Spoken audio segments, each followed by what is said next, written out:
अस्सलामु अलैकुम वरहमतुल्लाहि वबरकातुहू। मेरा नाम टी रमेश है। मैं यूनाइटेड एयरफोर्स कोरियर में काम कर रहा हूँ। मेरा सवाल ये है कि थोड़े दिन पेपर में और मीडिया में देखा है ऐसा, जो स्पोर्ट्स स्टार है वो कहते हैं ये तो कपड़े के लिए रिस्ट्रिक्शंस रखे से है, उनको रिस्ट्रिक्शंस करे, ऐसा खेलना नहीं। तो वही पिक्चरों में तो बहुत दिन से ऐसा कर रहे हैं, उसके लिए क्या है? और एक सवाल है मेरा, मैं आपका क्यू टीवी देखता हूँ और वो रीजनल लैंग्वेज में ट्रांसलेट कर ले तो बहुत अच्छा रहता है। भाई साहब ने दो सवाल पूछा है। दूसरा सवाल था कि मेरे क्यू टीवी के तकरीर है रीजनल लैंग्वेज में ट्रांसलेट करें तो अच्छा है। मेरे तरफ से कोई भी मान्यत नहीं है, कोई रिस्ट्रिक्शन नहीं, जो भी चाहे कर सकता है, नो कॉपीराइट। लेकिन मैं आपकी ज़बान नहीं जानता हूँ, आपके हैदराबादी लोग करना चाहिए, कोई रिस्ट्रिक्शन नहीं, नो कॉपीराइट, इंशाल्लाह सवाब मिलेगा। जहाँ तक कि पहला सवाल था कि इस्लाम में मीडिया में कुछ महीने पहले स्पोर्ट्स के बारे में रिस्ट्रिक्शन आया था, कपड़े पहनने के बारे में, तो आपकी राय क्या है? आपका जो सवाल है वो सानिया मिर्ज़ा के बारे में है ना? सानिया मिर्ज़ा के बारे में ना, तो डायरेक्ट पूछिए ना, मुझे पता है कि हैदराबाद से ताल्लुक़ रखती हो।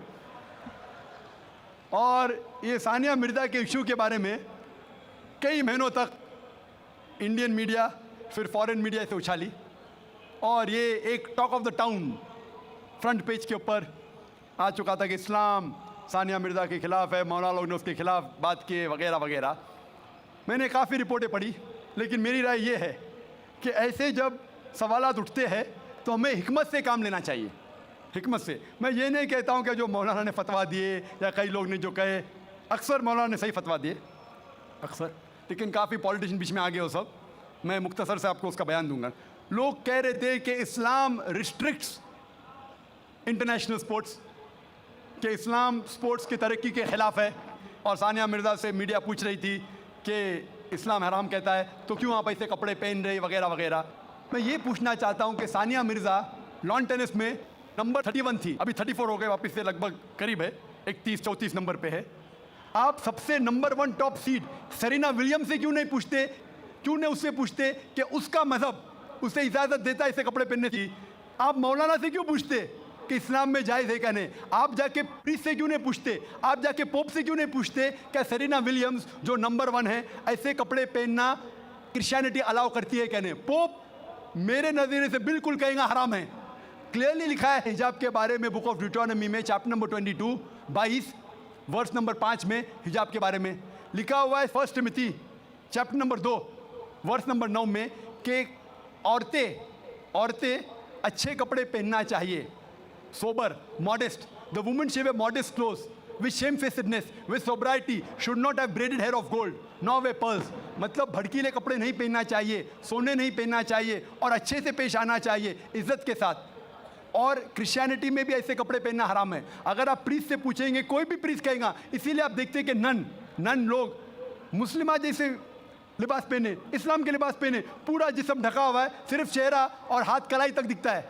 तो आप जब कहते हैं कि जो लोग मजहबी है, जो औरतें मजहबी है, उन्हें ऐसे कपड़ा पहनना चाहिए, हमारे हिसाब से हर औरत, हर मुस्लिमा, हर मुस्लिम खातून मजहबी होना चाहिए और उसे अच्छे कपड़े पहनना चाहिए। मीडिया क्या करती है? उछालती है। और अफसोस की बात, हमारे कई मुसलमान पॉलिटिशियन वो कहने लगे कि ये मौलाना है ना, ये सिर्फ मजहबी तक रहना चाहिए, स्पोर्ट्स में नहीं आना चाहिए, स्पोर्ट्स के बारे में नहीं कहना चाहिए। मैं ये मुस्लिम पॉलिटिशियन से कहता हूं कि वो अपने पॉलिटिक्स तक महदूद रहो, इस्लाम के दायरे में मत आओ। वो कहता है कि मौलाना जो है ना, ये हमारे स्पोर्ट्स वुमेन को तरक्की करने से रोकते हैं। मैं उनसे पूछता हूं, और कई हमारे गैर मुस्लिम पॉलिटिशियंस कहने लगे कि जो भी कोई सानिया मिर्ज़ा के खिलाफ है वो देश के खिलाफ है, हमारे हिंदू पॉलिटिशियंस। तो मैंने कहा कि जो भी कोई सानिया मिर्ज़ा के कपड़े का साथ देता है वो वेद के खिलाफ है, हिंदुइज्म के खिलाफ है। हिंदुइज्म में भी लिखा है, आप हिंदू किताब पढ़ेंगे, वेद पढ़ेंगे, जिल्द नंबर 10 में लिखा हुआ है, चैप्टर नंबर 85 श्लोका नंबर 30, और ऋग्वेद में लिखा हुआ है जिल्द नंबर 8 चैप्टर नंबर 33 मंत्रा नंबर 19 में कि ब्रह्मा ने, खुदा ने आपको औरत बनाया है, इसलिए नज़र नीचे करो और अपना सर ढाको। तो हिंदुइज्म में भी हिजाब है, तो ये हिंदू पॉलिटिशियन अपनी मजहबी किताब पढ़े ही नहीं। वो जो कहते हैं कि सानिया मिर्ज़ा के लिबास के खिलाफ है, वो देश के खिलाफ है। मैंने कहा जो सानिया मिर्ज़ा के लिबास के साथ है वो हिंदू मजहब के खिलाफ है। और मैं कहता हूँ ये पॉलिटिशियन से चाहे हिंदू या मुस्लिम हो कि इंटरनेशनल स्पोर्ट्स को तरक्की से रोकना नहीं चाहिए। हम जानते हैं कि पहले लॉन टेनिस में, बैडमिंटन में हम देखेंगे ख़वातीन पूरे कपड़े पहनती थी, पूरी ढकी हुई थी। जैसे टाइम गुजरता जा रहा है, कपड़े कम होते जा रहे। तो पहले तो लोग खिलते थे, मुस्लिम और गैर मुस्लिम ख़वातीन भी। अभी क्यों ज़रूरी आ गई? मान लो मैं कहता हूँ अगर कल बीच वॉलीबॉल इंटरनेशनल स्पोर्ट्स हो जाएगा जिसमें औरतों को बिकिनी पहन के खेलना होता है, तो क्या आप अपनी बेटी को भेजेंगे बीच वॉलीबॉल खेलने के लिए? कौन सा हिंदुस्तानी पॉलिटिशियन अपनी बेटी को बीच वॉलीबॉल खेलने के लिए भेजेगा? बीच वॉलीबॉल जानते हैं आप? बीच वॉलीबॉल अगर कल वो इंटरनेशनल स्पोर्ट्स बन गया तो क्या भेजेंगे अपनी बेटी को बीच वॉलीबॉल खेलने के लिए? और मैं जानता हूँ कि कपड़े पहनने से कुछ परफॉर्मेंस में तब्दीली हो सकती है, 1%, आधा फीसद, 5% हो सकती है।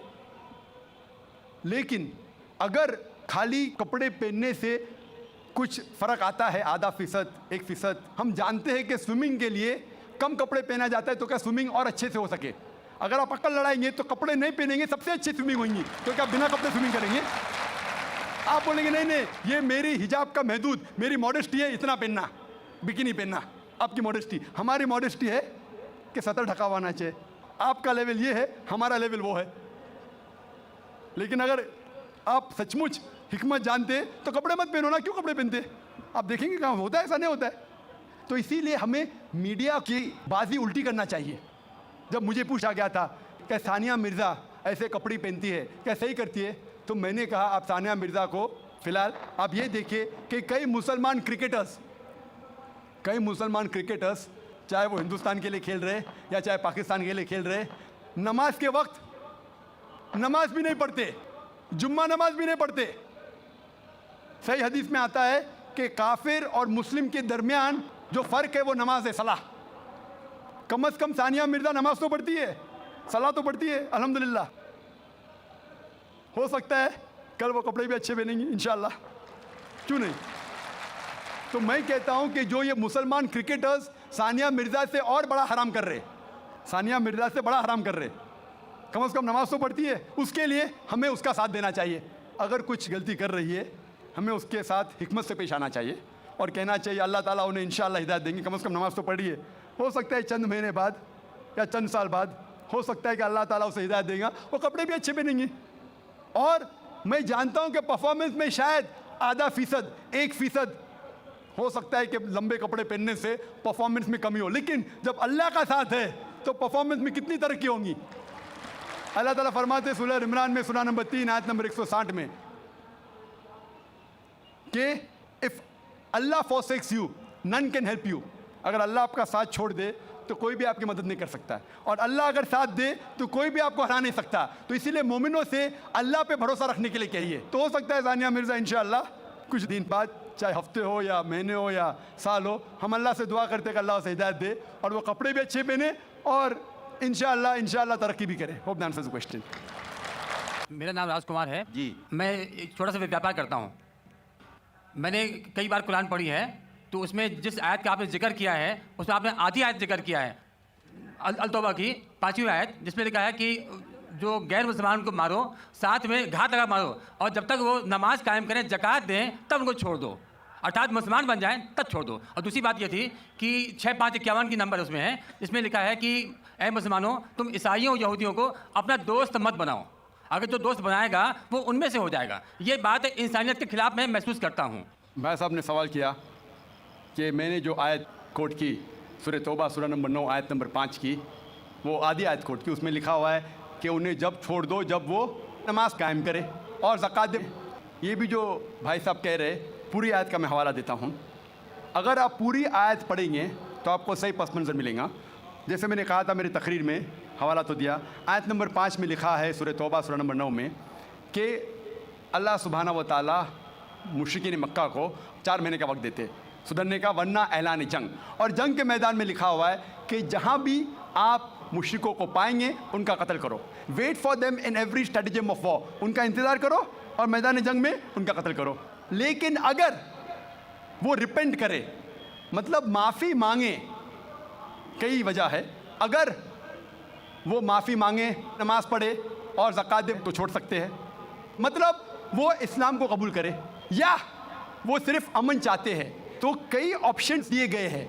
एक ऑप्शन है कि अगर वो रिपेंट करे, माफ़ी मांगे, इस्लाम को कबूल करे तो भी छोड़ दीजिए, या वो अमन चाहते हैं और इस्लाम कबूल नहीं भी करे तो भी छोड़ दो। आगे आयत में लिखा, आयत नंबर 6 में, आयत नंबर 6 भी उसके साथ है ना, कि अगर वो अमन चाहते हैं तो उनको हिफाजत से ऐसी जगह पर ले जाओ जहाँ के वो महफूज है। तो बहुत से ऑप्शंस दिए गए हैं। लेकिन अगर वो आपसे झगड़ा करना चाहते हैं मैदान जंग में तो उनका कत्ल करो। अगर झगड़ा करना चाहते हैं तो कत्ल करो, अगर झगड़ा करना नहीं चाहते हैं, बोलते अमन चाहते तो छोड़ दो, अगर वो माफ़ी मांगते, इस्लाम कबूल करते फिर भी छोड़ दो। तो कई ऑप्शन दिए गए हैं। ये कहना गलत है कि वो इस्लाम कबूल करे तो ही छोड़ो। कई आयतें आपको कॉन्टेक्स्ट में पढ़ना चाहिए। फिर से आप सिर्फ एक पार्ट ऑफ द वर्स निकालेंगे और कोट करेंगे, लोग को फिर से गलतफहमी होती है। तो ये सही जवाब है कि बहुत से ऑप्शन दिए गए हैं।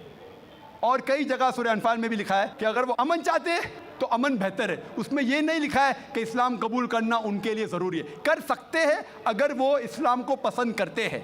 कुरान में लिखा है सूरह बकरा में सूरह नंबर 2 आयत नंबर 256 में 256, ला इकराह फिद्दीन, इस्लाम में ज़बरदस्ती नहीं है।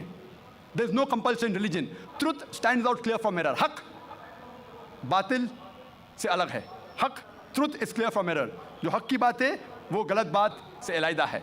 हमें हक पेश करना चाहिए, अगर वो कबूल करे तो अच्छी बात है, नहीं कबूल करे तो भी कोई बात नहीं। और कई ऐसे आयतें कुरान की, सूरह काफिरून भी है सूरा नंबर 109, जिसमें लिखा गया है कि कह दो काफिरों से जो लोग इस्लाम को झुठलाते हैं, हम वो चीज़ की इबादत नहीं करेंगे जो आप करते हैं या जो आप चाहते हैं, ना आप उनकी इबादत करते हैं जिसको हम मानते हैं, ना हम आप जिसे कहते हैं उसकी इबादत करेंगे, ना आप करेंगे हम जिसे कहते हैं। लकुम दीनुकुम वलियद्दीन, आपके लिए आपका दीन, हमारे लिए हमारा दीन। तो हमारा फ़र्ज़ है कि सच्चाई लोगों तक पहुँचाओ। पहुँचाने के बाद अगर वो मानते हैं तो अल्हम्दुलिल्लाह, अच्छी बात है, नहीं मानते तो भी अल्हम्दुलिल्लाह, तो भी कोई बात नहीं, हमको सवाब मिलेगा, हमें हक बात करने का सवाब मिलेगा, चाहे वो माने या ना माने। तो हमारा फ़र्ज़ है कि अच्छी बातें करे, चाहे इंसान माने या ना माने। तो यही कई आयतों में आप पढ़ेंगे और पस मंज़र में देखते हैं, कॉन्टेक्स्ट में देखते हैं तो ये लिखा है। आप कुछ सेकंड क्वेश्चन पूछे थे, आपने कुछ और भी सवाल पूछे थे, आप जरा 6551 नंबर जी 6551 आयत नंबर दिया था, उसका आपने जिक्र नहीं किया। 6551 जिसमें लिखा हुआ है कि ए ईमान लाने वालों, तुम ईसाइयों या यहूदियों को अपना दोस्त मत बनाओ। भाई साहब ने सवाल, ये आयत सीमित है या असीमित है? क्या ईसाइयों और यहूदी को अपना दोस्त मत बनाओ, ये कौन सी आयत? 6551। लेकिन कुरान में लिखा हुआ है सूरह अल इमरान में सूरह नंबर 3 में 2 जगह लिखा है कि ये जो तर्जुमा कर रहे हैं कि यहूद और ईसाई को अपना दोस्त मत बनाओ, ये तर्जुमा सही नहीं है। सही तर्जुमा है कि do not make Christians and Jews your protectors in preference to believers. अगर आपके पास चॉइस है ईमान वालों के साथ और क्रिश्चियन और यहूद के साथ फॉर प्रोटेक्शन के लिए, जो लफ्ज़ तर्जुमा है दोस्त, friend is not a correct translation. It should be do not approach them for protection, मतलब अपने आप को प्रोटेक्ट करने के लिए बनिस्बत मोमिन मुसलमान के बदले यहूद और क्रिश्चियन की तरफ मत जाओ, ये लिखा है। उसका मतलब ये नहीं कि उनसे दोस्ती मत रखो, क्योंकि कई जगह कुरान में और आयतें आते, मिसाल के तौर पे कुरान मजीद में सूरह मुमतहिना सूरा नंबर 60 आयत नंबर 8 में लिखा है कि अल्लाह forbids you not from being just towards those काफिर, those non Muslims who do not fight your faith not drive you out of your home. अल्लाह सुब्हाना व तआला आपको जस्ट रहने से मना नहीं करता उन गैर मुसलमानों के साथ जो आपके मज़हब के खिलाफ लड़ते नहीं और आपको अपने घर के बाहर निकालते नहीं। और उसके आगे लिखा है, लेकिन जो गैर मुस्लिम, जो काफिर आपको आपके मज़हब के लिए लड़ते हैं, आपको अपने घर से निकालते हैं, तो उनके पास मत जाओ प्रोटेक्शन के लिए, हिफाजत के लिए। तो अल्लाह की कई आयतें हैं, ये कहीं भी नहीं लिखा है, लेकिन प्रोटेक्शन के लिए, हिफाजत के लिए अगर आपके पास चॉइस है, पूरी आयत है कि प्रेफरेबल, बेहतर है कि आप मुसलमान और मोमिन के पास जाइए बनिस्बत ईसाई और यहूद के पास। Hope that answers the question. जी खुशामदीद दोस्तों, उम्मीद करता हूँ वीडियो आपने पूरी देखी होगी और आपको पसंद भी आई होगी। इस्लाम ने कभी भी खेलों को हराम नहीं किया। इस्लाम ने हमेशा आपको इजाज़त दी। बाकायदा रसूलुल्लाह सल्लल्लाहु अलैहि वसल्लम सहाबाए किराम के दरमियान दौड़ने के मुकाबले रखते थे और रसूलुल्लाह सल्लल्लाहु अलैहि वसल्लम सहाबा को ये तरगीब देते कि जो दौड़े और दौड़ में सबसे पहले आए उसको इनाम भी देते। और आप सल्लल्लाहु अलैहि वसल्लम हमेशा मुसलमानों को यही ताकीद करते और सहाबाए किराम को कि हमेशा वर्जिश करो, अपने आप को आप सेहतमंद रखो, तंदुरुस्त रखो, ताकि जंग के वक़्त आपके बदन आपके काम आए। तो खेलों के ख़िलाफ़ कभी भी इस्लाम ने बात नहीं की, बल्कि इस्लाम ने और अगर उलमा ने सानिया मिर्ज़ा के ख़िलाफ़ फतवा दिया तो वो उसके लिबास के ऊपर दिया। इस्लाम ने हमेशा औरत को पर्दे का हुक्म दिया। कुरान में अल्लाह ताला फरमाते हैं वक़ुल लिल मुअमिनाति यग़ज़ुज़्न मिन अब्सारिहिन्ना व यहफ़ज़्न फ़ुरूजहुन्ना, कि ए पैगम्बर आप कह दो मोमिनों से, मोमिन औरतों से कि वो अपने पर्दे की हिफाजत करे और अपने आज़ा की हिफाजत करे।